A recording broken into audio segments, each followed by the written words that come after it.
Money purse కి ఎటువంటి paid groups కానీ ఛానల్స్ కానీ లేవు. మిమ్మల్ని మా పేరు చెప్పి ఎవరైనా డబ్బులు అడుగుతున్నారంటే అది స్కామర్స్ అని దయచేసి గుర్తుపెట్టుకోవాలి. ఈరోజు మన డైలీ మనిషిని ఇలా స్టార్ట్ చేయాల్సి వస్తుందని చెప్పి అస్సలు ఊహించలే. నిన్న ఢిల్లీలో జరిగినటువంటి బ్లాస్ట్ గురించి మీరందరూ ఆల్రెడీ న్యూస్లో చూసే ఉంటారు కదా.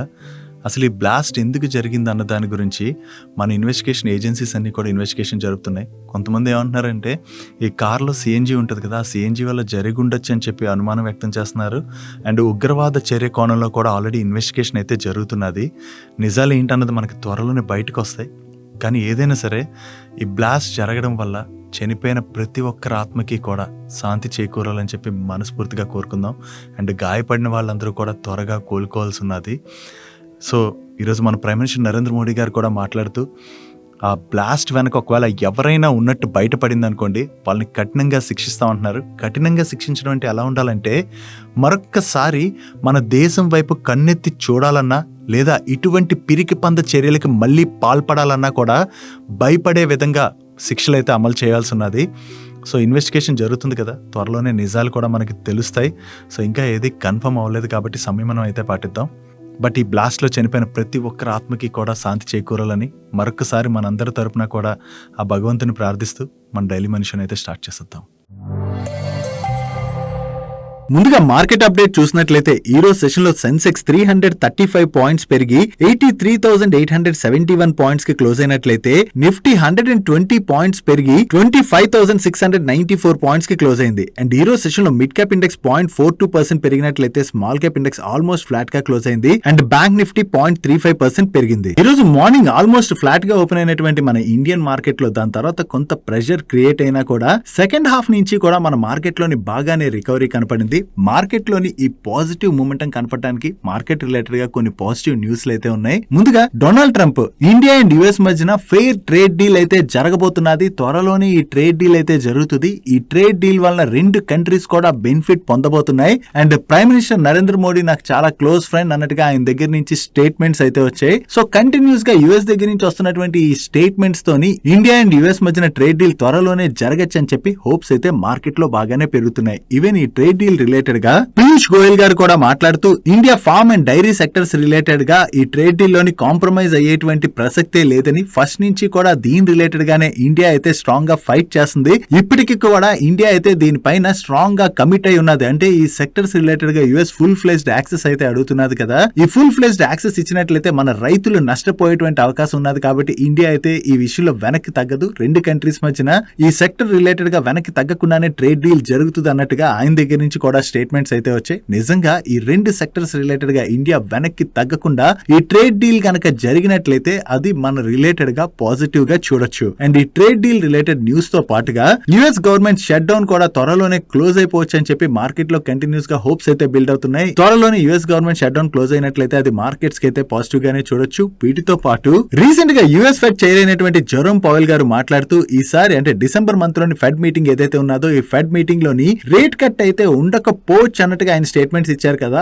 బట్ ఇప్పుడు ఫెడ్ గవర్నర్ అయినటువంటి స్టీఫెన్ మిరన్ మాట్లాడుతూ ఈ డిసెంబర్ మంత్ లోని 50 బేసిస్ పాయింట్స్ రేట్ కట్ చేస్తే బాగుంటుందని చెప్పి ఆయన అభిప్రాయాన్ని అయితే వ్యక్తం చేశారు. అంటే 25 బేసిస్ పాయింట్స్ రెగ్యులర్ గా రేట్ కట్ అయితే జరుగుతున్నది కదా, ఇలా కాకుండా 50 బేసిస్ పాయింట్స్ రేట్ కట్ చేస్తే బాగుంటుందని చెప్పి ఆయన అయితే కామెంట్స్ చేయడం జరిగింది. సో ఎప్పుడైతే ఇతను ఇటువంటి స్టేట్మెంట్స్ చేశారో డిసెంబర్ మంత్ లోని again US fed rate cuts అయితే చేయొచ్చు అని చెప్పి మార్కెట్ లోని హోప్స్ అయితే బిల్డ్ అయ్యాయి. దాని వల్ల కూడా ఓవరాల్ గా మార్కెట్ లోని పాజిటివ్ మూమెంటం అన్నది చూసాం. అండ్ ఈ రోజు మన October month mutual fund data కూడా వచ్చింది. సెప్టెంబర్ మంత్ తో కంపేర్ చేస్తే అక్టోబర్ మంత్ లోని ఈక్విటీ మ్యూచువల్ ఫండ్స్ లోకి ఇన్ఫ్లోస్ అయితే 19% వరకు తగ్గాయి. బట్ ఎస్ఐపి ఇన్ఫ్లోస్ కంటిన్యూస్ గా పెరుగుతూనే వస్తున్నాయి కదా. లాస్ట్ మంత్ తో కంపేర్ చేస్తే ఈ అక్టోబర్ మంత్ లోని ఎస్ఐపి ఇన్ఫ్లోస్ అగైన్ పెరిగాయి. సో కంటిన్యూస్ గా మ్యూచువల్ ఫండ్స్ లోకి ఎస్ఐపి ఇన్ఫ్లోస్ ఏవైతే పెరుగుతున్నాయో అవి మనం పాజిటివ్ గా చూడొచ్చు. నెక్స్ట్ ఎస్ఎంఈ ఐపీఓస్ రిలేటెడ్ గా కంటిన్యూస్ గా మార్కెట్ లోని రీటైల్ ఇంట్రెస్ట్ అన్నది బాగా పెరుగుతున్నది కదా. సో దీంతో కొన్ని ఎస్ఎంఈ కంపెనీస్ అయితే దాన్ని క్యాష్ చేసుకోవడానికి ప్రయత్నిస్తున్నాయి. రీసెంట్ గా ఇటువంటి ఇష్యూస్ మనం చాలానే చూసాం. అంటే ఐపీఓస్ లోని ఫండ్ రైజ్ చేసిన తర్వాత ఆ ఫండ్ ని కావాలనే ప్రమోటర్స్ వాళ్ళకి చెందినటువంటి వేరియస్ ఎంటిటీకి డైవర్ట్ చేసుకోవడం, ఇలా ఇన్వెస్టర్స్ ని మోసం చేసినటువంటి వేరియస్ కేసెస్ గురించి మనం ప్రీవియస్ గా కూడా మాట్లాడుకున్నాం. సెబీ అయితే అటువంటి కంపెనీస్ అన్నిటిని కూడా పట్టుకున్నది. ఇప్పుడు అగైన్ ఇటువంటి ఇష్యూ ఒకటైతే క్లియర్ గా కనపడుతున్నది. దీనిలోని ఏకంగా 100 crores వరకు ఈ ఎస్ఎంఈ ఐపీఓస్ ద్వారా రేస్ చేసినటువంటి ఫండ్స్ ని ప్రమోటర్స్ అయితే వాళ్ళకి చెందినటువంటి ఎంటిటీస్ కది డైవర్ట్ చేసినట్లుగా సెబీ అయితే గుర్తించింది జరిగిందని ఈ ఐపీఓస్ అన్నిటికీ కూడా లీడ్ మేనేజర్ గా FOCL అంటే ఫస్ట్ ఓవర్సీస్ క్యాపిటల్ లిమిటెడ్ వాళ్ళు మర్చెంట్ బ్యాంకర్ గా వ్యవహరించారు. టోటల్ గా వీళ్ళు మర్చెంట్ బ్యాంకర్ గా వ్యవహరించిన 20 SME IPOs లోని ఇటువంటి ఫండ్ డైవర్షన్ అన్నది జరిగిందని చెప్పి సెబీ గుర్తించడంతో ఈ FOCL ని లాస్ట్ మంత్ లోనే సెబీ అయితే బ్యాన్ చేసింది. ఇప్పుడు దీని రిలేటెడ్ గా సెబీ ఇన్వెస్టిగేషన్ అయితే కండక్ట్ చేస్తుంది. అంటే FOCL వాళ్ళు మర్చెంట్ బ్యాంకర్ గా వ్యవహరించినటువంటి అన్ని కంపెనీస్ పైన కూడా సెబీ అయితే ఇన్వెస్టిగేషన్ కండక్ట్ చేస్తున్నట్లుగా మీడియా ప్లాట్ఫామ్స్ రిపోర్ట్ చేస్తున్నాయి. దీనిలో మనం కంపెనీస్ చూసినట్లయితే Sameera agro and infra, Amanya ventures, QMS medical allied services, Italian edibles తో పాటు ఇక్కడ మీకు కనపడుతున్నటువంటి వేరియస్ SME కంపెనీస్ కి వీళ్ళే మర్చెంట్ బ్యాంకర్ గా అయితే వ్యవహరించారు. సో ఇది నిజంగా ఇంత ఫండ్ డైవర్షన్ జరిగిందా లేదా అని మరికొన్ని రోజుల్లో అయితే బయటపడేటువంటి అవకాశం ఉన్నది. అందుకని ఒక SME కంపెనీలోని మనం ఇన్వెస్ట్ చేసేటప్పుడు చాలా జాగ్రత్తగా ఉండాలి. ఎందుకంటే మెయిన్ బోర్డ్ లో వచ్చేటువంటి కంపెనీస్ కి మార్కెట్ లో ఇన్ఫర్మేషన్ అవైలబుల్ గా ఉంటది, కానీ చాలా SME కంపెనీస్ రిలేటెడ్ గా ఫుల్ ఫ్లెజ్డ్ గా మార్కెట్ లోని ఇన్ఫర్మేషన్ అవైలబుల్ గా ఉండదు. సో దాంతో ఇటువంటి తప్పులు SMEs కంపెనీస్ లో జరిగేటువంటి అవకాశం ఉంటుంది. కాబట్టి ఒకసారి కంపెనీ రిలేటెడ్ గా ఫుల్ ఫ్లెజ్డ్ గా వర్క్ చేయడానికి ప్రయత్నించండి. అంతా వర్క్ చేసి మీకు అర్థమై నచ్చినట్లయితేనే డిసిషన్ తీసుకోండి. కానీ మార్కెట్ లో కనపడుతున్నటువంటి యుఫోరియా ఆధారంగా మీరు గనక ఇన్వెస్ట్ చేసినట్లయితే నష్టపోయేటువంటి ప్రమాదం ఉన్నదన్నది గుర్తుపెట్టుకోవాలి. డైలీ మార్కెట్ లో వచ్చేటువంటి ఇటువంటి ఇంపార్టెంట్ ఇన్ఫర్మేషన్ ని మీతో డీటెయిల్ గా షేర్ చేయడానికి మన టీం పెడుతున్నటువంటి ఎఫర్ట్స్ కనుక వీడియో చూస్తున్న ఏ పాయింట్ ఆఫ్ టైం లో అయినా మీకు హెల్ప్ఫుల్ అయినట్లయితే మన వీడియోని మర్చిపోకుండా లైక్ చేయడానికి ప్రయత్నించండి. నెక్స్ట్ ఇప్పుడు మార్కెట్ లో ఉన్నటువంటి ఎమర్జింగ్ థీమ్ BESS అంటే బ్యాటరీ ఎనర్జీ స్టోరేజ్ సిస్టమ్. ఈ సెగ్మెంట్ లోని చాలా మంచి ఆపర్చునిటీ అయితే కనపడుతున్నది. సో ఇంత మంచి ఆపర్చునిటీ ఉండడంతో ఇప్పుడు అదానీ గ్రూప్ కూడా ఈ BESS సెగ్మెంట్ లోకి అయితే ఎంటర్ అవుతున్నట్టుగా అనౌన్స్ చేయడం జరిగింది. దీనిలో భాగంగా వీళ్ళు సింగిల్ లొకేషన్ లోనే లార్జెస్ట్ BESS ప్రాజెక్ట్స్ అయితే సెటప్ చేయడం ద్వారా ఈ సెగ్మెంట్ లోకి ఎంటర్ అవుతున్నామని, దీనిలో ఏకంగా 3530 మెగావాట్ అవర్ ఎనర్జీని అయితే స్టోర్ చేసుకోవచ్చని అండ్ దీన్ని 2026 మార్చ్ కల్లా కమిషన్ చేస్తామని చెప్పి అదానీ గ్రూప్ అయితే అనౌన్స్ చేయడం జరిగింది. ఓవరాల్ గా చూసుకుంటే ఈ BESS సెగ్మెంట్ ఏదైతే ఉన్నదో ఇప్పుడు ఎమర్జింగ్ థీమ్. ఈ సెగ్మెంట్ లోని చాలా మంచి ఆపర్చునిటీ అయితే ఉన్నది. దీంతోనే ఈ సెగ్మెంట్ లో ఉన్నటువంటి ఆపర్చునిటీని క్యాటర్ చేసేందుకు గాను వేరియస్ కంపెనీస్ ఈ సెగ్మెంట్ లోకి ఎంటర్ అవుతున్నట్టుగా మనం అర్థం చేసుకోవచ్చు. ఇప్పుడు అదానీ గ్రూప్ కూడా ఈ సెగ్మెంట్ లోకి వస్తున్నది కాబట్టి అదానీ గ్రూప్ మనకు తెలిసిందే కదా, వీళ్ళు వచ్చిన తర్వాత ఎక్స్పాన్షన్ కూడా చాలా స్ట్రాంగ్ గానే చేసుకుని వెళ్తారు. సో దీని ద్వారా ఓవరాల్ గా ఈ సెగ్మెంట్ లో ఉన్నటువంటి ఆపర్చునిటీని అయితే అదానీ గ్రూప్ క్యాటర్ చేయడానికి ప్రయత్నిస్తున్నట్టుగా మనం అర్థం చేసుకోవచ్చు. ఈవెన్ అదానీ గ్రూప్ అనే కాదు, ఈ సెగ్మెంట్ లోకి ఏ కంపెనీస్ వస్తున్నాయో అవన్నీ కంపెనీస్ కి కూడా చాలా మంచి ఆపర్చునిటీ అయితే క్లియర్ గా కనపడుతుంది. నెక్స్ట్ ప్రెసెంట్ మనం చూసినట్లయితే రియల్ ఎస్టేట్ మార్కెట్ లోని కొంత వీక్ డిమాండ్ కనపడుతున్నది కదా. ఎక్కడ చూసినా రియల్ ఎస్టేట్ కంపెనీస్ దగ్గర ఇన్వెంటరీ అయితే చాలా లార్జ్ స్కేల్ లో పెరిగింది, కానీ సేల్స్ నెంబర్స్ లో అయితే డ్రాప్ కనపడుతుంది. బట్ స్టిల్ ఈ సేల్స్ నెంబర్స్ లో డ్రాప్ కనపడుతున్నా కూడా ఫైనాన్షియల్ ఇయర్ 26 లోని టాప్ 7 సిటీస్ లో మనం చూసినట్లయితే ఈ హోమ్ సేల్స్ వాల్యూ ఏదైతే ఉన్నదో అది ఇయర్ ఆన్ ఇయర్ లో 19% పెరిగేటువంటి అవకాశం ఉన్నదని చెప్పి ఎనరాక్ వాళ్ళు కండక్ట్ చేసినటువంటి రీసెర్చ్ ని బట్టి షేర్ చేస్తున్నారు. ప్రెసెంట్ చూసినట్లయితే ఈ హోమ్ బయర్స్ ఎవరైతే ఉన్నారో వాళ్ళ యొక్క వ్యూ కంప్లీట్ గా చేంజ్ అయింది. చాలా మంది ప్రీమియం సెగ్మెంట్ మీద ఫోకస్ చేస్తుండడం వల్ల, జనరల్ ప్రీమియం సెగ్మెంట్ మీద ఫోకస్ చేస్తే ఏమవుతుంది, అక్కడ వాల్యూ ఎక్కువగా జరుగుతుంది కదా. సో దాంతోని ఈ ఇయర్ లోని మనకి హోమ్ సేల్ వాల్యూ అయితే పెరగచ్చు. బట్ ఓవరాల్ గా చూసుకుంటే హోమ్ సేల్స్ లో మాత్రం ఈ ఇయర్ కూడా కొంత వీక్ డిమాండే కనపడేటువంటి అవకాశం ఉన్నదని చెప్పి వీళ్ళు షేర్ చేస్తున్నారు. అంటే నార్మల్ ప్రాజెక్ట్స్ ఏవైతే ఉంటాయో అక్కడైతే సేల్స్ కొంత తగ్గచ్చు, అంటే ఇయర్ కూడా కొంత స్లోగానే ఉండొచ్చు. బట్ ఇక్కడ ప్రీమియం సెగ్మెంట్ మీద ఎక్కువ మంది ఫోకస్ చేస్తున్నారు కాబట్టి ఈ రియల్ ఎస్టేట్ డెవలపర్స్ కూడా ఈ సెగ్మెంట్ లోని ప్రాజెక్ట్స్ అయితే స్ట్రాంగ్ గా డెవలప్ చేస్తున్నారని, దాంతోనే హోమ్ సేల్ వాల్యూ అయితే పెరగచ్చు. కానీ ఓవరాల్ గా చూసుకుంటే ఈ ఇయర్ లో కూడా హోమ్ సేల్స్ లోని డిమాండ్ అయితే కొంత స్లోగానే ఉండొచ్చు అని చెప్పి వీళ్ళు పబ్లిష్ చేయడం జరిగింది. ప్రెసెంట్ మన కంట్రీలోని వేరే సిటీస్ లో చూసినట్లయితే సేల్స్ లో అయితే పెద్దగా మనకి గ్రోత్ కనపడట్లేదు, కానీ రియల్ ఎస్టేట్ ప్రాజెక్ట్స్ లోని మనకి ప్రైస్ డ్రాప్ అయినటువంటి సినారియో అయితే ఎక్కడా కనపడట్లేదు. ఇప్పుడు నేను హైదరాబాద్ లో ఉంటాను, సో హైదరాబాద్ లో చెక్ చేసినట్లయితే అటువంటి సినారియో అయితే ఎక్కడా లేదు. లాస్ట్ 1 year గా చూసినట్లయితే రియల్ ఎస్టేట్ డిమాండ్ అయితే కొంత స్లోగానే ఉన్నది, కానీ ప్రైస్ మాత్రం పెద్దగా తగ్గినట్టుగా ఎక్కడా చూడలేదు. సో ఈ వీడియో చూస్తున్న వాళ్ళు చాలా మంది వేరే సిటీస్ నుంచి అయితే వీడియోని చూస్తుంటారు కదా. సో మీరు ఉంటున్నటువంటి సిటీలోని ఎలా ఉంది పరిస్థితి, అంటే అక్కడ డిమాండ్ స్లోగా ఉండడం వల్ల ప్రైస్ ఏమైనా తగ్గిందా లేదా ప్రైస్ అసలు తగ్గలేదా అన్నది కింద కామెంట్ సెక్షన్ లో షేర్ చేయడానికి ప్రయత్నించండి. నెక్స్ట్ ఆటోటెక్ ప్లాట్ఫామ్ ని రన్ చేసేటువంటి కార్ ట్రేడ్ టెక్ వాళ్ళు వీళ్ళ కాంపిటేటర్ అయినటువంటి కార్ దేకోన్ అయితే ఎక్వైర్ చేయడానికి చూస్తున్నారు. ఓవరాల్ గా ఈ కంపెనీని $1.2 బిలియన్ వాల్యుయేషన్ కి వీళ్ళు ఎక్వైర్ చేయడానికి అయితే డిస్కషన్స్ నడుస్తున్నాయని చెప్పి మనీ కంట్రోల్ వాళ్ళు వాళ్ళ సోర్సెస్ ద్వారా తెలిసినటువంటి న్యూస్ అయితే పబ్లిష్ చేయడం జరిగింది. ఒకవేళ ఈ కార్ దేకోని కనుక వీళ్ళు ఎక్వైర్ చేసేసారనుకోండి, వీళ్ళ రైవల్ కంపెనీని Car Trade Tech one of the biggest auto tech కంపెనీగా అయితే అయితే మారబోతున్నది. నో ఈ కార్ దేకో రిలేటెడ్ గా న్యూస్ రావడంతో కార్ట్రేట్ టెక్ వాళ్ళు కూడా దీనికి రెస్పాండ్ అవుతూ Car Dekho and Bike Dekho business ఏవైతే ఉన్నాయో ఆటోమేటివ్ క్లాసిఫైడ్ బిజినెస్ ని వీటిని అక్వైర్ చేయడానికి అని చెప్పి వీళ్ళు డిస్కషన్స్ అయితే జరుపుతున్నామని, బట్ ఈ కార్ దేకో కావచ్చు బైర్ దేకో కావచ్చు వీళ్ళ ఆటోమేటివ్ క్లాసిఫైడ్ బిజినెస్ ఏవైతే ఉన్నాయో వాటిని మాత్రమే అక్వైర్ చేయడానికి డిస్కషన్స్ నడుస్తున్నాయి. Finance, insurance and other non automotive business ఏవైతే ఉన్నాయో వాటిని అయితే అక్వైర్ చేయడానికి వీళ్ళు డిస్కషన్స్ లో లేవు. అండ్ ఈ స్టేజ్ లో ఇప్పుడు చూసినట్లయితే ఇంకా ఎటువంటి అగ్రిమెంట్ కూడా వీళ్ళు సైన్ చేయలేదు కాబట్టి దీని రిలేటెడ్ గా ఫుల్ ఫ్లెజ్డ్ గా అయితే కన్ఫర్మేషన్ ఇవ్వలేమని, సో ఒకవేళ ఏదైనా ఉంటే మేమే ఎక్స్చేంజెస్ కి అప్డేట్ చేస్తామని చెప్పి వీళ్ళైతే షేర్ చేస్తున్నారు. ప్రెసెంట్ అయితే డిస్కషన్స్ నడుస్తున్నాయి అంటున్నారు కదా. సో త్వరలోనే ఈ ఎక్విజిషన్ కనుక కంప్లీట్ అయింది అనుకోండి, కార్ట్రేట్ టెక్ యొక్క బిజినెస్ ఫర్దర్ గా కూడా స్ట్రాంగ్ గా వీళ్ళు ఎక్స్పాండ్ చేసేటువంటి అవకాశం ఉంది. ప్రీవియస్ గా OLX ఇండియా బిజినెస్ అయితే వీళ్ళు అక్వైర్ చేశారు కదా. అక్వైర్ చేసిన తర్వాత OLX ఇండియా బిజినెస్ ని కంప్లీట్ గా వీళ్ళు ట్రాన్స్ఫార్మ్ చేయడం జరిగింది. లాస్ మేకింగ్ నుంచి ఇప్పుడు OLX బిజినెస్ ని వీళ్ళు ప్రాఫిట్స్ లోకి అయితే తీసుకొస్తున్నారు. నో ఈ Car Dekho and Bike Dekho business ని కూడా వీళ్ళు అక్వైర్ చేసినట్లయితే స్ట్రాంగ్ గానే ఆ బిజినెస్ ని కార్ట్రేట్ టెక్ గ్రో చేసేటువంటి అవకాశం అయితే ఉన్నది. నెక్స్ట్ నిన్న సెషన్ లోని transformers and rectifier stock nearly 20% correct అయింది కదా. దాని గురించి నేను వీడియోలో మనం డీటెయిల్ గా మాట్లాడుకున్నాం. వరల్డ్ బ్యాంక్ వాళ్ళు ఈ ట్రాన్స్ఫార్మర్స్ అండ్ రెక్టిఫైర్స్ వాళ్ళని వాళ్ళ ప్రాజెక్ట్స్ లోని పార్టిసిపేట్ చేయకుండా వీళ్ళనైతే బార్ చేశారని చెప్పి వేరియస్ మీడియా ప్లాట్ఫామ్స్ రిపోర్ట్ చేశాయి. దానికి కారణం వీళ్ళు నైజీరియాలోని వరల్డ్ బ్యాంక్ యొక్క ఎలక్ట్రిసిటీ ట్రాన్స్మిషన్ ప్రాజెక్ట్ ఏదైతే ఉన్నదో, అంటే వరల్డ్ బ్యాంక్ ఫండింగ్ చేసేటువంటి ప్రాజెక్ట్ ఏదైతే ఉన్నదో దీనిలోని ఫ్రాడ్ చేశారని చెప్పి గుర్తించడంతోనే వీళ్ళనైతే వరల్డ్ బ్యాంక్ బ్యాన్ చేసినట్టుగా మీడియా ప్లాట్ఫామ్స్ రిపోర్ట్ చేశాయి. దీని రిలేటెడ్ గా ట్రాన్స్ఫార్మర్స్ అండ్ రెక్టిఫైర్స్ వాళ్ళు కూడా నిన్న నైట్ ఎక్స్చేంజెస్ కి అయితే అప్డేట్ చేస్తున్నారు. వీళ్ళు ఏమంటున్నారంటే November 4th రోజున ఈ శాంక్షన్స్ రిలేటెడ్ గా వీళ్ళు వరల్డ్ బ్యాంక్ దగ్గర నుంచి నోటీస్ అయితే రిసీవ్ చేసుకున్నామని, దీని రిలేటెడ్ గా అంటే రివ్యూ చేయమని చెప్పి వరల్డ్ బ్యాంక్ కి వీళ్ళ రిప్లై కూడా సబ్మిట్ చేస్తున్నట్లుగా, అండ్ ఈ ప్రొసీడింగ్స్ అయితే ఇంకా నడుస్తున్నాయి. కంపెనీ అయితే ఫుల్ ఫ్లెజ్డ్ గా అంటే అన్ని కరెక్ట్ గా ఫాలో అవుతున్నాయి, ఎటువంటి తప్పులు చేయలేదు అన్నట్టుగా వీళ్ళైతే ఎక్స్చేంజ్ ఫైలింగ్ లో మెన్షన్ చేశారు. కానీ వీళ్ళపైన వరల్డ్ బ్యాంక్ ఈ ప్రొసీడింగ్స్ ని విధించిందన్న అప్డేట్ అంటే కంపెనీ కూడా యాక్సెప్ట్ చేస్తుండటంతోనే ఈ రోజు సెషన్ లో కూడా ట్రాన్స్ఫార్మర్స్ అండ్ రెక్టిఫైర్ స్టాక్ లోని మనకి అంత ప్రెషర్ కనపడింది. వీళ్ళ రిప్లై ని సబ్మిట్ చేసిన తర్వాత వరల్డ్ బ్యాంక్ దానికి ఎటువంటి రెస్పాన్స్ ఇస్తుంది అన్నది మనం చూడవలసి ఉన్నది. వీళ్ళు తప్పు చేసినట్టుగా నిజంగా బయటపడింది అనుకోండి, వీళ్ళనైతే వరల్డ్ బ్యాంక్ పర్మనెంట్ గా కూడా వాళ్ళ ప్రాజెక్ట్స్ లో పార్టిసిపేట్ చేయకుండా బ్యాన్ చేసేటువంటి అవకాశం అయితే ఉన్నది. అండ్ వీళ్ళతో పాటుగా ట్రాన్స్ రైల్ లైటింగ్ వీళ్ళని కూడా వరల్డ్ బ్యాంక్ అయితే బ్యాన్ చేసినట్టుగా మీడియా ప్లాట్ఫామ్స్ రిపోర్ట్ చేశాయి. బట్ వీళ్ళైతే ఏం చెప్తున్నారంటే ఈ వరల్డ్ బ్యాంక్ బ్యాన్ చేసినటువంటి లిస్ట్ లోని వీళ్ళైతే లేవని, జనరల్లీ TRIL అనేటువంటి కంపెనీస్ కనపడేసరికి వీళ్ళే అనుకుంటున్నారు. బట్ వాటికి వీళ్ళకి ఎటువంటి సంబంధం లేదని వీళ్ళైతే ఎక్స్చేంజెస్ కి అప్డేట్ చేయడం జరిగింది. సో వరల్డ్ బ్యాంక్ బ్యాన్ చేసినటువంటి లిస్ట్ లోని మేము లేవని చెప్పి ట్రాన్స్ రైల్ లైటింగ్ వాళ్ళు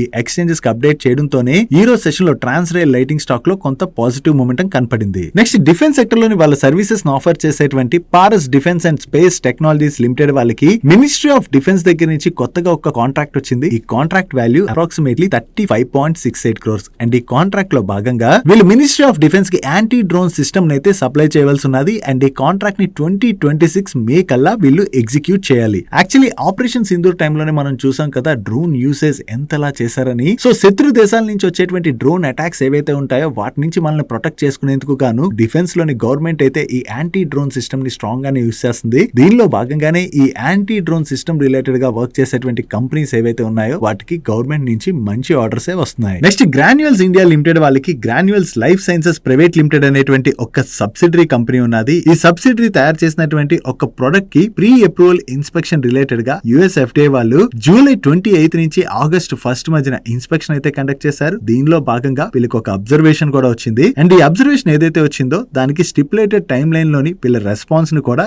US FDA కి వీళ్ళు సబ్మిట్ చేయడం జరిగింది. సో వీళ్ళ రెస్పాన్స్ ని సబ్మిట్ చేయడంతో ఈ ప్రొడక్ట్ రిలేటెడ్ గా వీళ్ళకి ఇప్పుడు US FDA దగ్గర నుంచి అప్రూవల్ అయితే వచ్చేసిందని, అప్రూవల్ రావడంతో త్వరలోనే US మార్కెట్ లోని ఈ ప్రొడక్ట్ అయితే లాంచ్ చేస్తామని చెప్పేసి గ్రాన్యువల్స్ ఇండియా లిమిటెడ్ వాళ్ళు అనౌన్స్ చేయడం జరిగింది. సో కొత్తగా ఈ ప్రొడక్ట్ ని US లో లాంచ్ చేయడం ద్వారా US లోని దీని రిలేటెడ్ గా ఉన్నటువంటి ఆపర్చునిటీని వీళ్ళు క్యాటర్ చేసేటువంటి అవకాశం ఉన్నది. కాబట్టి ఇది గ్రాన్యువల్స్ వాళ్ళ రిలేటెడ్ గా మనం పాజిటివ్ గా చూడొచ్చు. నెక్స్ట్ జైడస్ లైఫ్ సైన్సెస్ వాళ్ళ రిలేటెడ్ గా ఒక పాజిటివ్ అప్డేట్ ఉన్నది. ఈ జైడస్ లైఫ్ సైన్సెస్ వాళ్ళకి చెందినటువంటి వెన్లా ఫ్యాక్సైన్ ఎక్స్టెండెడ్ రిలీజ్ క్యాప్సూల్స్ కి చైనాకి చెందినటువంటి నేషనల్ మెడికల్ ప్రొడక్ట్ అడ్మినిస్ట్రేషన్ దగ్గర నుంచి అప్రూవల్ అయితే వచ్చినట్టుగా వీళ్ళు షేర్ చేస్తున్నారు. ఈ క్యాప్సూల్స్ ఏవైతే ఉన్నాయో ఇవి మేజర్ డిప్రెసివ్ డిసార్డర్ ట్రీట్మెంట్ లో భాగంగా యూజ్ చేస్తారని వీళ్ళు ఎక్స్చేంజెస్ కి అప్డేట్ చేయడం జరిగింది. సో ఈ అప్రూవల్ రావడంతో ఈ టాబ్లెట్స్ ని వీళ్ళు చైనాకి సప్లై చేసేటువంటి అవకాశం ఉన్నది. కాబట్టి ఇది జైడస్ లైఫ్ సైన్సెస్ వాళ్ళ రిలేటెడ్ గా మనం పాజిటివ్ గా చూడొచ్చు. నెక్స్ట్ ఎలైట్ బ్లెండర్స్ వాళ్ళ రంగీలా వాడ్కా ప్రొడక్ట్ ఏదైతే ఉన్నదో దాన్ని ఈ రోజు బాలీవుడ్ యాక్టర్ అయినటువంటి రణ్వీర్ సింగ్ అయితే అన్వీల్ చేయడం జరిగింది. వీళ్ళు కొత్తగా లాంచ్ చేసినటువంటి చేసినటువంటి ఈ రంగీలా ప్రీమియం వాడ్కా ఏదైతే ఉన్నదో ఇది బెస్ట్ క్వాలిటీ స్టాండర్డ్స్ వాడ్కా అని చెప్పేసి వీళ్ళైతే క్లెయిమ్ చేస్తున్నారు. సో వీళ్ళు కొత్తగా లాంచ్ చేసినటువంటి ఈ వాడ్కా సేల్స్ కనుక బాగా జరిగాయి అనుకోండి, అది ఎలైట్ బ్లెండర్స్ వాళ్ళకైతే పాజిటివ్ కానుంది. నెక్స్ట్ JSW స్టీల్ వాళ్ళు భూషణ్ పవర్ అండ్ స్టీల్ లో వీళ్ళకు ఉన్నటువంటి స్టేక్ లోని 50% ఆఫ్ ది స్టేక్ నైతే సెల్ చేయడానికి చూస్తున్నారని అండ్ జపాన్ కి చెందినటువంటి JFE స్టీల్ వాళ్ళు ఈ స్టేక్ నైతే అక్వైర్ చేయొచ్చు అని చెప్పి CNBC వాళ్ళు వాళ్ళ సోర్సెస్ ద్వారా తెలిసినటువంటి ఇన్ఫర్మేషన్ ని షేర్ చేస్తున్నారు. సో దీని రిలేటెడ్ గా JSW స్టీల్ వాళ్ళు కూడా రెస్పాండ్ అవుతూ మేము various organic and inorganic growth opportunities అయితే ఇవాల్యుయేట్ చేస్తున్నామని ఈ టైంలో దేని రిలేటెడ్ గా కూడా కామెంట్ చేయాలి. అంటే ఏది ఫైనల్ అవ్వకుండా వాళ్ళ మేనేజ్మెంట్ అయితే CNBC తోని రెస్పాండ్ అవడం జరిగింది. ప్రస్తుతానికి అయితే CNBC వాళ్ళు ఈ స్టేక్ సేల్ రిలేటెడ్ గా అయితే న్యూస్ పబ్లిష్ చేస్తున్నారు కదా. JSW స్టీల్ నుంచి త్వరలో దీని రిలేటెడ్ గా ఏదైనా అఫీషియల్ అనౌన్స్మెంట్ వస్తుందేమో చూడాలి. నెక్స్ట్ ఇంటర్గ్లోబ్ ఏవియేషన్ అదే ఇండిగో ఎయిర్లైన్స్ వాళ్ళు ఉన్నారు కదా. ఈ ఇండిగో ఎయిర్లైన్స్ వాళ్ళు వాళ్ళ కస్టమర్స్ కి వేరియస్ రూట్స్ లోని సర్వీసెస్ ని ఆఫర్ చేసేందుకు గాను చైనాకి చెందినటువంటి చైనా సౌతర్న్ ఎయిర్లైన్స్ వాళ్ళతోని కోడ్ షేర్ పార్ట్నర్షిప్ లోకి ఎంటర్ అయినట్టుగా అప్డేట్స్ అయితే వస్తున్నాయి. దీనిలో భాగంగా ఈ చైనా సౌతర్న్ ఎయిర్లైన్స్ ఎవరైతే ఉన్నారో వాళ్ళకి ఇండియన్ మార్కెట్ లోకి కనెక్టివిటీ అయితే లభించబోతున్నట్లయితే ఇంటర్గ్లోబ్ ఏవియేషన్ యొక్క కస్టమర్స్ ఎవరైతే ఉంటారో వాళ్ళకి ఈ చైనాకి చెందినటువంటి సౌతర్న్ ఎయిర్లైన్స్ యొక్క ఎక్స్టెన్సివ్ నెట్వర్క్ యాక్సెస్ కూడా దొరుకుతుంది. కాబట్టి వేరియస్ రూట్స్ లోని ఇండిగో కస్టమర్స్ కి వీళ్ళు సర్వీసెస్ అయితే ఆఫర్ చేసేటువంటి అవకాశం ఉన్నది. ఈ పార్ట్నర్షిప్ కి అయితే ఇంకా రెగ్యులేటరీ అప్రూవల్స్ రావాల్సి ఉన్నది. ఏదైనా సరే వేరియస్ అదర్ ఎయిర్లైన్స్ తోని టైఅప్ అవడం ద్వారా ఇండిగో వాళ్ళు వాళ్ళ కస్టమర్స్ కి వేరియస్ రూట్స్ లో సర్వీసెస్ ని ఆఫర్ చేయడానికి ప్రయత్నిస్తున్నారు. కాబట్టి ఇది లాంగ్ టర్మ్ లోని ఇండిగో వాళ్ళకైతే పాజిటివ్ కానుంది. నెక్స్ట్ ఈ అక్టోబర్ మంత్ ఎక్స్పోర్ట్ డేటా అయితే వచ్చింది. ఈ అక్టోబర్ మంత్ లో ఫార్మా సెగ్మెంట్ లో మనం చూసినట్లయితే సింజన్ వాళ్ళ ఎక్స్పోర్ట్స్ మంత్ ఆన్ మంత్ లో కావచ్చు, ఇయర్ ఆన్ ఇయర్ లో కావచ్చు బాగానే గ్రో అయ్యాయి. అండ్ వీళ్ళ తర్వాత దివీస్ ఎక్స్పోర్ట్స్ విషయంకి వచ్చేసరికి ఇయర్ ఆన్ ఇయర్ లో వీళ్ళ ఎక్స్పోర్ట్స్ లో 38% డ్రాప్ కనపడుతున్నట్లయితే మంత్ ఆన్ మంత్ లో 59% డ్రాప్ కనపడుతున్నది. అండ్ కోహెన్స్ లైఫ్ సైన్సెస్ వాళ్ళ ఎక్స్పోర్ట్స్ కూడా తగ్గాయి ఈ అక్టోబర్ మంత్ లోని. And blue jet health care వాళ్ళ ఎక్స్పోర్ట్స్ విషయంకి వచ్చేసరికి ఇయర్ ఆన్ ఇయర్ లోని వీళ్ళ ఎక్స్పోర్ట్స్ పెరిగిన మంత్ ఆన్ మంత్ లోనైతే వీళ్ళ ఎక్స్పోర్ట్స్ 5% వరకు తగ్గాయి. వెరస్ కెమికల్ సెక్టర్ లోని SRF వాళ్ళ ఎక్స్పోర్ట్స్ ఇయర్ ఆన్ ఇయర్ లోను మంత్ ఆన్ మంత్ లోను బాగానే పెరిగాయి. అండ్ నవీన్ ఫ్లోరెన్ వాళ్ళ ఎక్స్పోర్ట్స్ విషయంకి వచ్చేసరికి ఇయర్ ఆన్ ఇయర్ లో 51% డ్రాప్ కనపడుతున్నట్లయితే మంత్ ఆన్ మంత్ లోని 40% డ్రాప్ కనిపిస్తుంది. అదే ఇండస్ట్రియల్ సెగ్మెంట్ లోని డిక్సన్ వాళ్ళ ఎక్స్పోర్ట్స్ విషయంకి వచ్చేసరికి మంత్ ఆన్ మంత్ లో వీళ్ళ ఎక్స్పోర్ట్స్ అయితే 6% తగ్గాయి. అండ్ కమిన్స్ ఇండియా వాళ్ళ ఎక్స్పోర్ట్స్ ఇయర్ ఆన్ ఇయర్ లో 9% తగ్గాయి. నెక్స్ట్ డాబర్ అండ్ పతాంజలి వీళ్ళిద్దరి దగ్గర కూడా చ్యవన్ప్రాష్ ప్రొడక్ట్ అయితే ఉన్నది కదా. ఈ చ్యవన్ప్రాష్ ప్రొడక్ట్ రిలేటెడ్ గా పతాంజలి ఆయుర్వేద వాళ్ళు ఏవైతే అడ్వర్టైజ్మెంట్స్ ఇస్తున్నారో అంటే వీళ్ళ ప్రొడక్ట్ కాకుండా అదర్ చ్యవన్ప్రాష్ ప్రొడక్ట్స్ అన్ని కూడా ఫేక్ ప్రొడక్ట్స్ అని చెప్పేసి వీళ్ళ అడ్వర్టైజ్మెంట్స్ లోని రిప్రజెంట్ చేయడంతో డాబర్ వాళ్ళు దాని రిలేటెడ్ గా ఢిల్లీ హైకోర్టుని అప్రోచ్ అయ్యారు. ఢిల్లీ హైకోర్టు పతాంజలి ఆయుర్వేద వాళ్ళ క్లెయిమ్స్ ఏవైతే ఉన్నాయో అలా చేయడం కరెక్ట్ కాదని చెప్పి పతాంజలి ఆయుర్వేద వాళ్ళని వెంటనే అడ్వర్టైజ్మెంట్స్ ఆపాలని చెప్పి ఢిల్లీ హైకోర్టు అయితే చెప్పినట్లుగా మీడియా ప్లాట్ఫామ్స్ రిపోర్ట్ చేస్తున్నాయి. సో ఓవరాల్ గా చూసుకుంటే ప్రీవియస్ గా కూడా పతాంజలి ఆయుర్వేద వాళ్ళ వేరియస్ అడ్వర్టైజ్మెంట్స్ రిలేటెడ్ గా అది కేసులు అయితే నడిచాయి. ఇప్పుడు మళ్ళీ కేసు నడిచింది అండ్ ఇప్పుడైతే డాబర్ వాళ్ళకే పాజిటివ్ గా వర్డిక్ట్ వచ్చింది. కాబట్టి ఇది డాబర్ రిలేటెడ్ గా మనం పాజిటివ్ గా చూడొచ్చు. నెక్స్ట్ టాటా మోటార్స్ రిలేటెడ్ గా మాట్లాడుకోవాలి. ఈ టాటా మోటార్స్ వల్ల ప్యాసింజర్ వెహికల్ బిజినెస్ నుంచి వీళ్ళ కమర్షియల్ వెహికల్ బిజినెస్ అయితే డీమర్జ్ చేశారు కదా. ఈ డీమర్జ్ చేసినటువంటి commercial vehicle business November 12th అంటే రేపు అయితే లిస్ట్ అవబోతుంది. ఈ లిస్టింగ్ అయితే వీళ్ళకి BSE and NSE both exchanges దగ్గర నుంచి అప్రూవల్స్ వచ్చినట్టుగా వీళ్ళు షేర్ చేస్తున్నారు. సో మీలో ఎవరైతే టాటా మోటార్స్ యొక్క డీమర్జర్లో పార్టిసిపేట్ చేస్తుంటారో ఆల్రెడీ మీ డీమ్యాట్ అకౌంట్లోని ఈ కమర్షియల్ వెహికల్ బిజినెస్ షేర్స్ ఏవైతే ఉంటాయో వచ్చి క్రెడిట్ అయి ఉంటాయి అండ్ రేపు ఈ షేర్స్ అయితే లిస్ట్ అవబోతున్నాయి అన్నది గుర్తుపెట్టుకోవాలి. నెక్స్ట్ రైల్వే PSU కంపెనీ అయినటువంటి RVNL వాళ్ళకి సౌత్ సెంట్రల్ రైల్వే దగ్గర నుంచి ఒక LOA అయితే రిసీవ్ చేసుకున్నారు. Contract value approximately 144 crores and ఈ కాంట్రాక్ట్లో భాగంగా వీళ్ళు ఏం వర్క్ చేయాలన్నది మీరు ఇక్కడ స్క్రీన్ పై చూడొచ్చు. అండ్ ఈ కాంట్రాక్ట్ని వీళ్ళు 18 monthsలో ఎగ్జిక్యూట్ చేయవలసి ఉన్నది. నెక్స్ట్ షిప్ బిల్డింగ్ కంపెనీ అయినటువంటి స్వాన్ డిఫెన్స్ వాళ్ళు ఒక యూరోపియన్ షిప్ ఆపరేటర్ అయినటువంటి రెడ్రిట్ వాళ్ళ దగ్గర నుంచి ఒక LOA అయితే రిసీవ్ చేసుకున్నారు. దీనిలో భాగంగా ఈ కంపెనీ కోసం స్వాన్ డిఫెన్స్ వాళ్ళు 6 IMO Type 2 కెమికల్ ట్యాంకర్స్ అయితే కన్స్ట్రక్ట్ చేసి సప్లై చేయవలసి ఉన్నది. Contract value approximately $220 million. And ఈ కాంట్రాక్ట్ ని సక్సెస్ఫుల్లీ వీళ్ళు ఇంప్లిమెంట్ చేసినట్లయితే మరొక 6 వెసల్స్ రిలేటెడ్ గా కూడా ఇది ఎక్స్టెండ్ అయ్యేటువంటి అవకాశం ఉన్నదని చెప్పి స్వాన్ డిఫెన్స్ వాళ్ళ మేనేజ్మెంట్ అయితే షేర్ చేస్తుంది. సో వీళ్ళు కొత్తగా ఈ కాంట్రాక్ట్ ఏదైతే విన్నారో ఇది స్వాన్ డిఫెన్స్ రిలేటెడ్ గా మనం పాజిటివ్ గా చూడొచ్చు. డైలీ మార్కెట్లో వచ్చేటువంటి ఇటువంటి ఇంపార్టెంట్ అప్డేట్స్ ని మీతో డీటెయిల్ గా షేర్ చేయడానికి మన మనీ పర్స్ టీమ్ ఏవైతే ఎఫర్ట్స్ పెడుతుందో ఆ ఎఫర్ట్స్ కనుక మీకు హెల్ప్ఫుల్ అవుతున్నట్లయితే మన వీడియోని మర్చిపోకుండా లైక్ చేయడానికి ప్రయత్నించండి. నెక్స్ట్ నిన్న నైట్ బజాజ్ ఫైనాన్స్ వాళ్ళ నెంబర్స్ వచ్చాయి. ఈ నెంబర్స్ వచ్చిన తర్వాత ఈ రోజు సెషన్ లో బజాజ్ ఫైనాన్స్ స్టాక్ లోని చాలా ప్రెషర్ కనపడింది కదా. సో నెంబర్స్ నిజంగా అంత వర్స్ట్ గా ఉన్నాయా ఆర్ స్టాక్ ఎందుకు ఇంతలా కరెక్ట్ అయింది అన్నది మనం ఇప్పుడు మాట్లాడుకుందాం. వీళ్ళ ఏఎం లో ఈ క్వార్టర్ లోని 24% గ్రోత్ అయితే డెలివర్ చేశారు. అండ్ వీళ్ళ న్యూ లోన్స్ లో కూడా లాస్ట్ ఇయర్ సేమ్ క్వార్టర్ తో కంపేర్ చేస్తే ఈ క్వార్టర్ లో డీసెంట్ గ్రోత్ కనిపిస్తుంది. అండ్ కస్టమర్ ఫ్రాంచైజ్ లో కూడా మంచి ఇంప్రూవ్మెంట్ కనిపిస్తుంది. అండ్ అలాగే ఈ క్వార్టర్ 2 లోని వీళ్ళు మంచిగానే కస్టమర్స్ ని కూడా యాడ్ చేశారు. అండ్ ఇయర్ ఆన్ ఇయర్ లోని వీళ్ళ డిపాజిట్ బుక్ లో కూడా 5% గ్రోత్ డెలివర్ చేయడం జరిగింది. అండ్ నెట్ ఇంట్రెస్ట్ ఇన్కమ్ లో అయితే ఇయర్ ఆన్ ఇయర్ లో 22% గ్రోత్ డెలివర్ చేశారు. And Opex to net total income లో కూడా ఇంప్రూవ్మెంట్ కనపడుతుంది. ఓవరాల్ గా చూస్తే అంతా బాగానే ఉంది కదా. మరి స్టాక్ ఎందుకు ఇంతలా కరెక్ట్ అయిందంటే మీరు ఇక్కడ చూడొచ్చు, వీళ్ళ loan losses and provisions recent గా పెరుగుతూ వస్తున్నాయి కదా. మెయిన్లీ ఎంఎస్ఎంఈ సెగ్మెంట్ లో ఏదైతే ఇంపాక్ట్ కనబడుతున్నదో దాంతోనే వీళ్ళ లోన్ లాసెస్ అండ్ ప్రొవిజన్స్ అయితే పెరుగుతున్నాయి. ఈ క్వార్టర్ లో కూడా వీళ్ళ లోన్ లాసెస్ అండ్ ప్రొవిజన్స్ ఏకంగా 19% పెరిగాయి. సో ఈ లోన్ లాసెస్ అండ్ ప్రొవిజన్స్ ఏవైతే పెరుగుతున్నాయో దాని వలన ఓవరాల్ గా కంపెనీ పైన ఇంపాక్ట్ అయితే పడుతుంది కదా. So last year same quarter తో కంపేర్ చేస్తే ఈ క్వార్టర్ లో వీళ్ళ గ్రాస్ ఎన్పిఏ కావచ్చు, నెట్ ఎన్పిఏ కావచ్చు పెరిగింది. సో ఓవరాల్ గా ఎంఎస్ఎంఈ సెగ్మెంట్ ఇంపాక్ట్ ఏదైతే ఉన్నదో అదైతే కంటిన్యూ అవుతుండడం వల్లనే మనం అయితే స్టాక్ లో ప్రెషర్ చూసాం. సో ఈ ఇంపాక్ట్ ని వీళ్ళు తగ్గించుకోవాల్సి ఉన్నది. లాస్ట్ క్వార్టర్ లో కూడా సేమ్ ఇష్యూ ఫేస్ చేశారు. అగైన్ ఈ క్వార్టర్ లో కూడా అదే ఇష్యూ కనపడడం వల్ల మార్కెట్ అయితే నెగిటివ్ గా తీసుకుంది. నెక్స్ట్ హెచ్ఎల్ఈ గ్లాస్ కోట్ వాళ్ళ నెంబర్స్ వచ్చాయి. లాస్ట్ ఇయర్ సేమ్ క్వార్టర్ తో కంపేర్ చేసిన, ప్రీవియస్ క్వార్టర్ తో కంపేర్ చేసిన ఈ క్వార్టర్ లోని వీళ్ళ టాప్ లైన్ లో మంచి గ్రోత్ డెలివర్ చేశారు.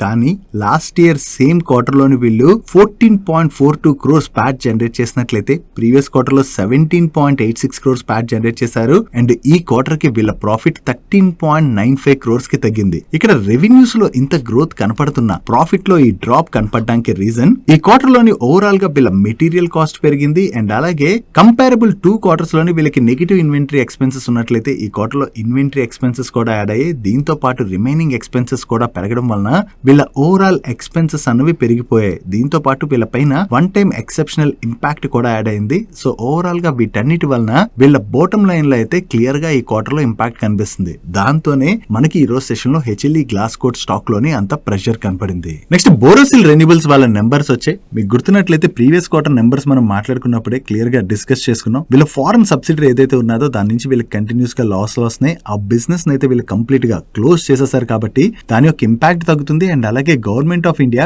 చైనీస్ సోలార్ గ్లాస్ పైన ఏదైతే యాంటీ డంపింగ్ డ్యూటీ విధించిందో దాంతో వీళ్ళ నెంబర్స్ లో ఇంప్రూవ్మెంట్ కనపడచ్చు అని చెప్పి క్లియర్ గా డిస్కస్ చేసుకున్నాం కదా. సో ఇక్కడైతే క్లియర్ గా మనకి అది కనపడుతున్నది. లాస్ట్ ఇయర్ సేమ్ క్వార్టర్ తో కంపేర్ చేస్తే ఈ క్వార్టర్ వీళ్ళ ఆపరేటింగ్ రెవెన్యూలో డీసెంట్ గ్రోత్ డెలివర్ చేశారు. అండ్ ప్రీవియస్ క్వార్టర్ తో కంపేర్ చేస్తే ఈ క్వార్టర్ వీళ్ళ ఆపరేటింగ్ రెవెన్యూలో మంచి ఇంప్రూవ్మెంట్ కనబడుతుంది. అండ్ మీరు ఇక్కడ చూసినట్లయితే లాస్ట్ ఇయర్ సేమ్ క్వార్టర్ లోను, ప్రీవియస్ క్వార్టర్ లోను వీళ్ళు లాసులు జనరేట్ చేసినట్లయితే ఈ క్వార్టర్ లో వీళ్ళు 61.57 crores ప్యాట్ జనరేట్ చేశారు. ఓవరాల్ గా వీళ్ళ బాటమ్ లైన్ లో ఏదైతే ఈ ఇంప్రూవ్మెంట్ కనపడుతున్నదో దాంతోనే ఈ రోజు సెషన్ లో స్టాక్ లో అయితే మనకి చాలా పాజిటివ్ మూమెంట్ కనపడింది. నెక్స్ట్ ఈ రోజు సెషన్ లో యాత్రా వాళ్ళ నెంబర్స్ కూడా వచ్చాయి. వీళ్ళ నెంబర్స్ ఈ క్వార్టర్ లో చాలా బాగున్నాయి.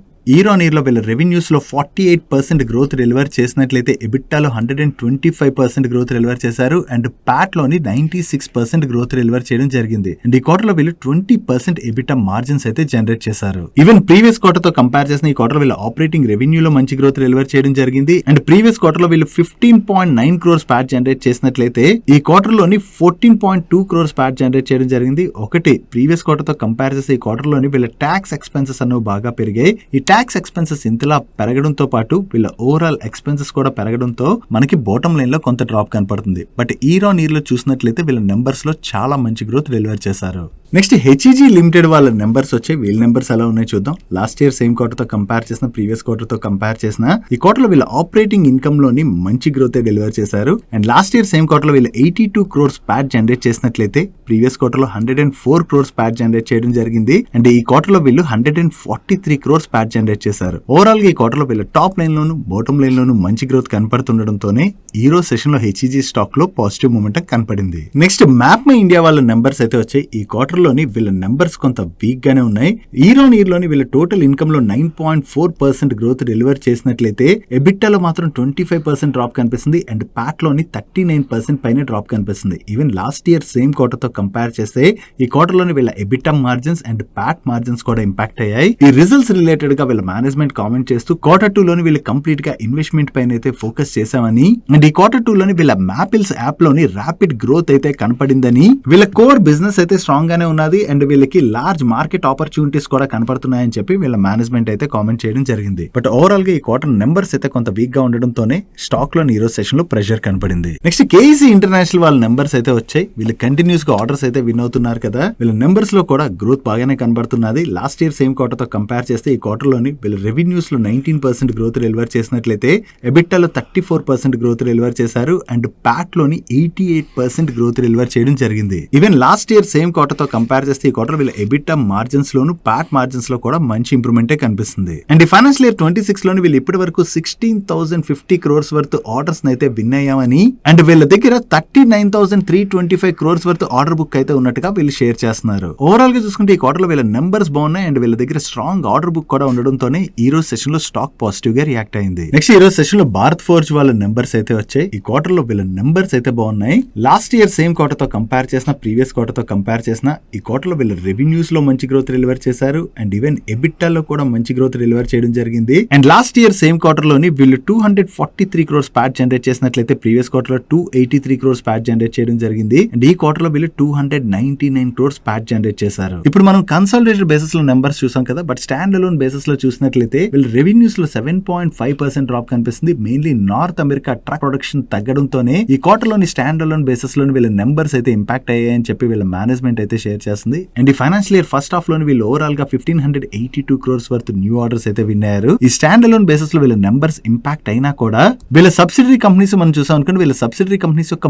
మార్జిన్స్ లో అయితే ఈ క్వార్టర్ లోని మంచి ఇంప్రూవ్మెంట్ కనిపిస్తున్నది. సో వీళ్ళ సబ్సిడరీ కంపెనీస్ మార్జిన్స్ ఓవరాల్ గా పెరగడం మనం పాజిటివ్ గా చూడొచ్చు. అండ్ కన్సాలిడేటెడ్ బేసిస్ లో చూసినట్లయితే నెంబర్స్ కూడా డీసెంట్ గానే ఉన్నాయి. దీంతోనే ఈ రోజు సెషన్ లోని మనకి భారత్ ఫోర్జ్ స్టాక్ లోని పాజిటివ్ మూమెంటం కనపడింది. నెక్స్ట్ ఈ రోజు సెషన్ లో హిందుస్థాన్ కాపర్ వాళ్ళ నెంబర్స్ వచ్చాయి. ఇయర్ లో వీళ్ళ ఆపరేటింగ్ రెవెన్యూలో 38% గ్రోత్ డెలివర్ చేసినట్లయితే ఆపరేటింగ్ ఎబిటాలో 85% గ్రోత్ డెలివర్ చేశారు అండ్ ప్యాట్ లో 87% గ్రోత్ డెలివర్ చేయడం జరిగింది. అండ్ వీళ్ళ మార్జిన్స్ లో కూడా మంచి ఇంప్రూవ్మెంట్ కనిపిస్తుంది. అండ్ ప్రీవియస్ క్వార్టర్ తో కంపేర్ చేసిన ఈ క్వార్టర్ లో వీళ్ళ ఆపరేటింగ్ రెవెన్యూలో 39% గ్రోత్ డెలివర్ చేసినట్లయితే ఆపరేటింగ్ ఎబిటాలో 33% గ్రోత్ డెలివర్ చేశారు అండ్ ప్యాట్ లో 39% గ్రోత్ డెలివర్ చేయడం జరిగింది. ఓవరాల్ గా ఈ క్వార్టర్ లో వీళ్ళ నెంబర్స్ బాగుండడంతోనే ఈ రోజు సెషన్ లో హిందుస్థాన్ కాపర్ స్టాక్ పాజిటివ్ గా రియాక్ట్ అయింది. నెక్స్ట్ ఈ రోజు సెషన్ లో సుబెక్స్ వాళ్ళ నెంబర్స్ వచ్చాయి. నెంబర్స్ వచ్చిన తర్వాత ఈ 13 రూపీస్ స్టాక్ ఏకంగా 10% వరకు పెరిగిపోయింది. సోషల్ మీడియాలో నెంబర్స్ బాగున్నాయి, బాటమ్ లైన్ ఇంప్రూవ్ అయిపోయింది, అది ఇదని కనపడుతుంటది. కానీ మీరు ఈ కంపెనీ గురించి అంటే హిస్టరీ ఒకసారి చెక్ చేసి చూడండి. ఓవరాల్ గా చూసుకుంటే లాస్ట్ ఫ్యూ ఇయర్స్ గా మీకు వీళ్ళ నెంబర్స్ లో ఏం పెద్ద గ్రోత్ కనపడట్లేదు. ఈవెన్ వీళ్ళ బాటమ్ లైన్ కూడా చెక్ చేయొచ్చు మీకు